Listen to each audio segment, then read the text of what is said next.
The sun is low, but it hasn't lost its warmth yet. It slides slowly across cracked sidewalks and wide streets lined with eucalyptus trees, stretching shadows that feel longer than the day itself. Somewhere nearby, a screen door slams shut. A bike chain rattles as someone coasts downhill without pedaling. The air smells like hot asphalt, cut grass, and something faintly salty drifting in from the coast. You're moving through the neighborhood, not fast, not slow, just moving, no destination, no clock pulling at you, no one checking where you are or what time you'll be home. This was California before it felt crowded, before every moment had a purpose, before childhood came with schedules, alerts, and constant supervision. Back then, the day didn't end when the sun dipped behind the hills. It ended when the streetlights flickered on one by one. And even then, you usually stood there bargaining for 5 more minutes. 5 more minutes to finish the game. 5 more minutes to ride your bike just 1 more block. 5 more minutes to stay exactly where you were. If you grew up in California during the 1970s, you don't need this explained. You remember it in your body before your mind catches up. This wasn't just a place, it was a rhythm. It's a way of moving through the world that shaped how you think, how you trust, and how you face uncertainty. Baby boomers and early Gen X kids shared something quiet but powerful here, the sense that the world was open, and you were allowed to explore it. There were no hashtags for childhood, no labels for freedom. It's just a shared understanding that growing up didn't need to be managed every second to matter. In the 1970s, California had roughly 20 million people, nearly half of what it does today. Neighborhoods were less dense. Traffic moved without constant tension. Housing felt possible. But the real difference wasn't numbers. It was pressure. Kids spent far more time outside. Parents trusted communities. Schools expected independence. Stakes weren't disasters. They were part of learning. A typical day didn't need a plan. You woke up, ate something simple, and stepped outside. From there, the day unfolded on its own. One choice led to another. One moment bled into the next. You didn't know it then, but those ordinary days were shaping something permanent inside you. Because once you've known that kind of freedom, you never stop measuring the world against it. But what exactly did that freedom give us, and why does it feel so distant now? Freedom in the 1970s wasn't something anyone explained to you. No one sat you down and told you what it meant. You felt it first in your legs, in your lungs, in the quiet confidence of moving through the world on your own. You rode your bike until your thighs burned, not because you were training or competing, but because there was nothing telling you to stop. Streets felt endless back then. One turn led to another, and suddenly you were far from home, discovering places you hadn't planned to find. Empty lots, shortcuts, a street that felt like it belonged only to you. You didn't carry a phone. You carried awareness. If something felt wrong, you turned around. If something felt interesting, you stayed. You learned how to read the world without instructions. That skill didn't come from rules, it came from repetition. Sometimes you wandered into someone's open garage. An adult would be fixing something, hands covered in grease, radio playing low, stood there quietly, holding a flashlight when asked, watching without fully understanding. No one rushed you, no one simplified it. You learned by observing. The corner store felt like an adventure. You walked there with loose change pressed into your palm, counting and recounting it as you went. You stood at the counter making careful decisions, knowing you only had one chance. Candy, soda, maybe a comic if you were lucky. You came back slower, not because you were tired, but because you didn't want the moment to end. No one followed you. No one tracked you. But that didn't mean there were no expectations. Freedom wasn't reckless. It came with responsibility. You learned limits by crossing them. You learned consequences because no one softened them for you. A scraped knee, a missed dinner, a hard look from a parent who expected you to know better next time. The kind of freedom built something quiet and lasting, confidence without applause. You didn't need constant praise. You didn't need proof that you were doing okay. You knew because you handled things yourself. You remember the sounds before anything else. The hum of distant traffic. Cicadas buzzing in the heat. It's a hollow echo of a basketball on concrete. The low rumble of a car passing by with the windows down. Then the smells. Hot asphalt, chlorine from public pools, salt air drifting inland, sunscreen mixed with sweat and dust, and the textures. rough skateboard grip tape, warm concrete under bare feet, denim stiff from too many summers. Those moments didn't feel important then, weren't recorded or shared, they simply existed. And that's what made them powerful. But freedom like that always comes with risk, and back then, no one pretended otherwise. It wasn't perfect, and no one ever claimed that it was. The freedom you had in the 1970s came without guarantees. Helmets were optional. Seatbelts were sometimes an afterthought. Adults didn't always know where you were, and more often than not, they trusted that you'd figure things out on your own. There were risks, real ones. You fell hard. You got lost. You misjudged situations. And when something went wrong, there wasn't a safety net waiting underneath you.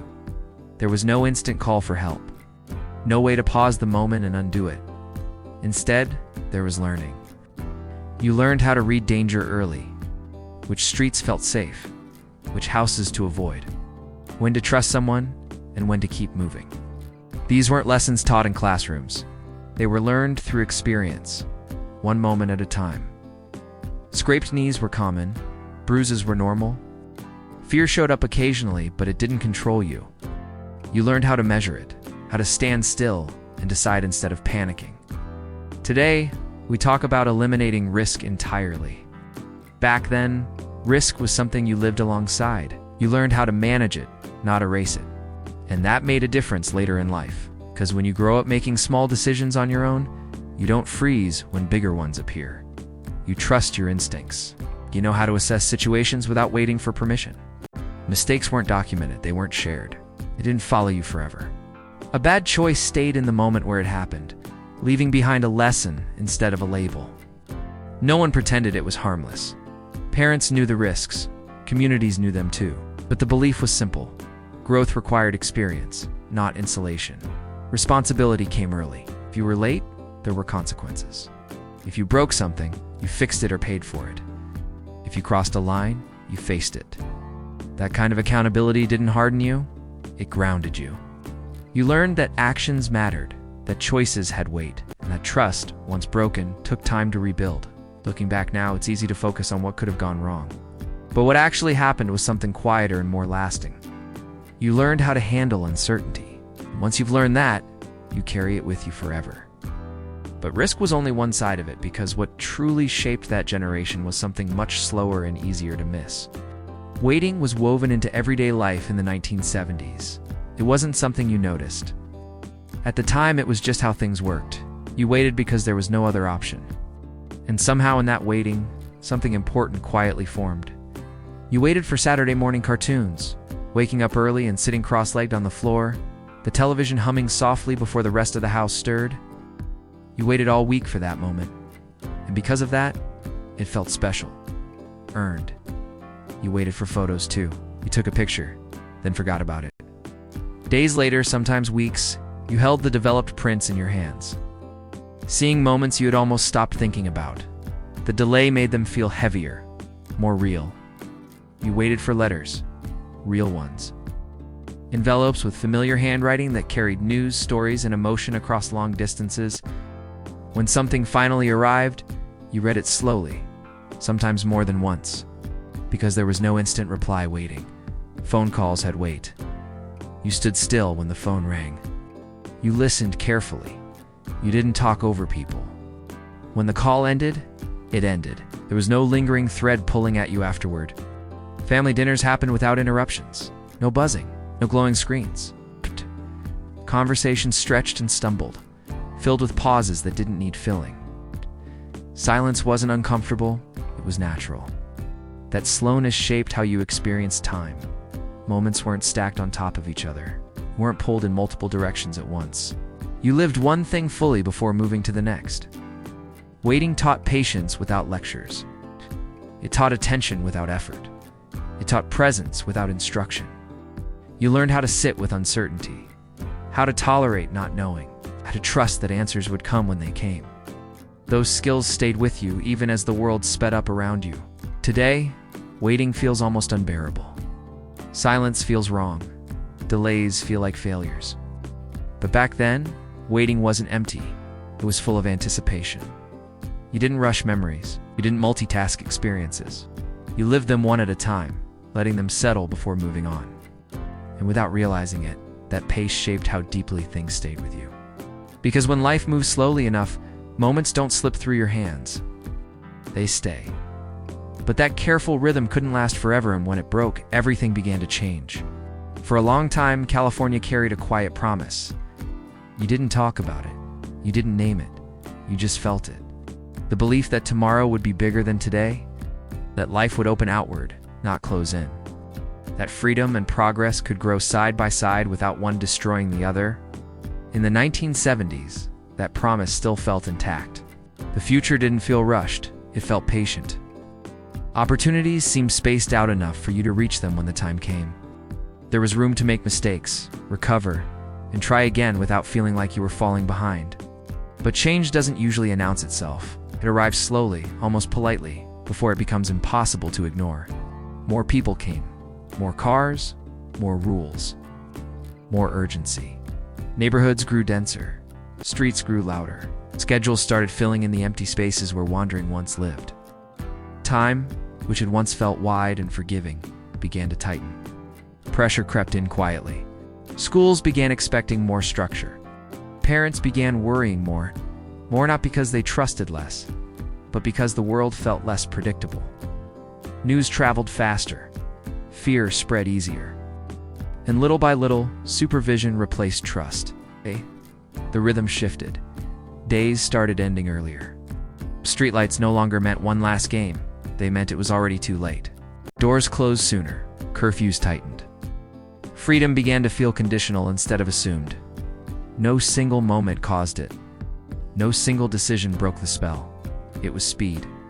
Everything began moving faster than people could adjust. Growth outpaced reflection. Progress outpaced care. And something delicate, something human started slipping through the cracks. What hurt wasn't just that things changed. It was that no one realized what was being lost while it was happening. It all felt reasonable at the time.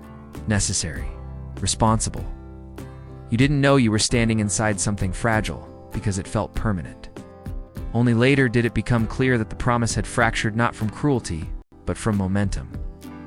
The world didn't turn against you, it simply stopped waiting. And once waiting disappeared, so did a certain kind of freedom. Not the loud kind, the quiet kind. The kind that lived in unscheduled afternoons and unmeasured days. The kind you didn't know how to protect because you didn't know it needed protecting. So when the world sped up, what happened to the people who grew up moving slower? Memory doesn't arrive all at once, sneaks up on you. Sometimes it's a smell-hot asphalt after sunset. Sometimes it's a sound, the low hum of traffic drifting through an open window. And suddenly, without warning, you're not where you are anymore. You're somewhere else, somewhere earlier. The years pass, but those moments don't fade the way you expect them to. Instead, they settle into you, quiet, heavy, permanent. What you didn't realize growing up is that those ordinary days were building something inside you, not nostalgia, but structure, a way of understanding the world, a sense of proportion. And when you've known what unpressured time feels like, you recognize pressure immediately. When you've lived without constant noise, you notice when silence disappears. When you've been trusted early, you carry that expectation into adulthood.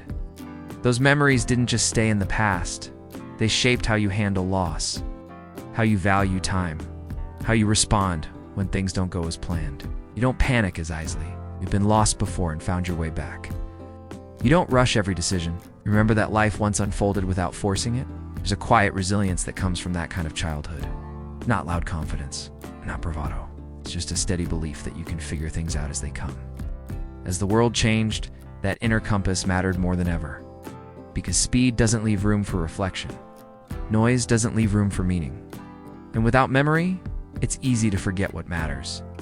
Looking back now, you don't romanticize everything. There were flaws. There were things that needed to change. But you also know that something essential was present, and something worth remembering carefully. These memories carry weight because they're real. They happened. They shaped real decisions, real values, real lives. They remind you that time doesn't have to be filled to be valuable. That freedom doesn't need to be loud to be powerful.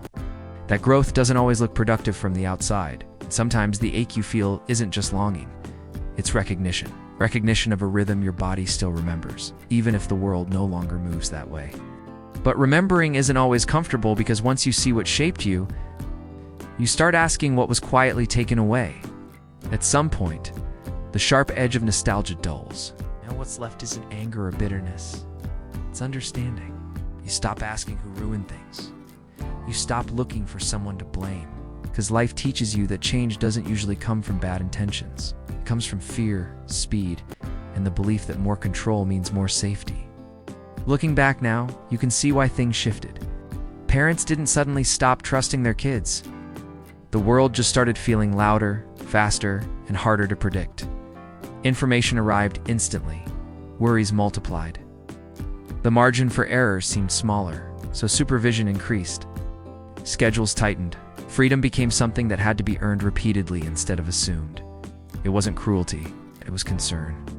And when you understand that, the resentment softens. You'll also see how generations adapt differently. The world you grew up in couldn't survive unchanged forever. Populations grew. Technology reshaped attention. Opportunity came with competition attached. That doesn't erase the loss, but it explains it. And with that explanation comes a quieter emotion.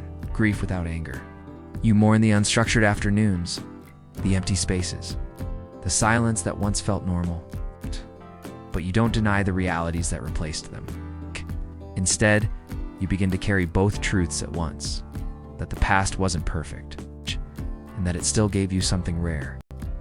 Perspective. Because having lived through a slower world, you know that speed isn't the same as progress. That convenience doesn't equal connection. That being busy doesn't always mean being fulfilled. You don't chase every trend. You don't panic when things slow down. You remember that stillness once had value. And maybe that's the real gift. Not the ability to go back, but the ability to see clearly. Hi! To recognize what deserves protection now, even in a different world. To understand that freedom doesn't have to look the same to matter. Looking back without anger allows you to look forward with intention. Not to recreate the past, but to carry its lessons forward. So if we can't go back, what exactly can we pass on? That world didn't just give you memories, it gave you tools. You didn't notice them forming at the time. But they stayed with you quietly, shaping how you move through life long after childhood ended. It gave you resilience without hardness. You learned how to fall and get back up without needing an audience. You learned that discomfort didn't mean danger, and silence didn't mean something was wrong. You learned how to sit with yourself. It gave you trust. Not blind trust, but earned trust. You were trusted early, and because of that, you learned how to be trustworthy. You understood that freedom wasn't permission, it was responsibility. It gave you an internal compass. When no one was constantly guiding you, correcting you, or validating you, you learned how to check in with yourself. You developed judgment, instinct, a sense of direction that didn't depend on constant feedback. That compass mattered later, when jobs disappeared, when relationships ended, when plans fell apart. You didn't freeze, you adjusted. You remembered that life once unfolded without certainty, and you survived that too. That world taught you that boredom wasn't an enemy, it was a doorway. Out of boredom came imagination. Out of empty afternoons came creativity. You learned how to make something out of nothing. It also taught you proportion. Not every mistake was a crisis. Not every delay was a failure. Not every moment needed to be optimized. Some things were allowed to be ordinary and still meaningful. As the world sped up, those lessons became invisible advantages. You didn't always have words for them, but you felt the difference. You noticed how easily others panicked. How uncomfortable they were with stillness. How quickly they looked outward for answers. You knew something they hadn't experienced. That life doesn't need to be loud to be full. The connection doesn't need to be constant to be real. That freedom can exist quietly inside a person, even when the world grows crowded. You didn't carry the past as a burden. You carried it as balance. And even if the environment that shaped you no longer exists, the impact remains. Because worlds don't only disappear, sometimes they continue inside the people who lived through them. But what happens if those lessons stop being passed on altogether?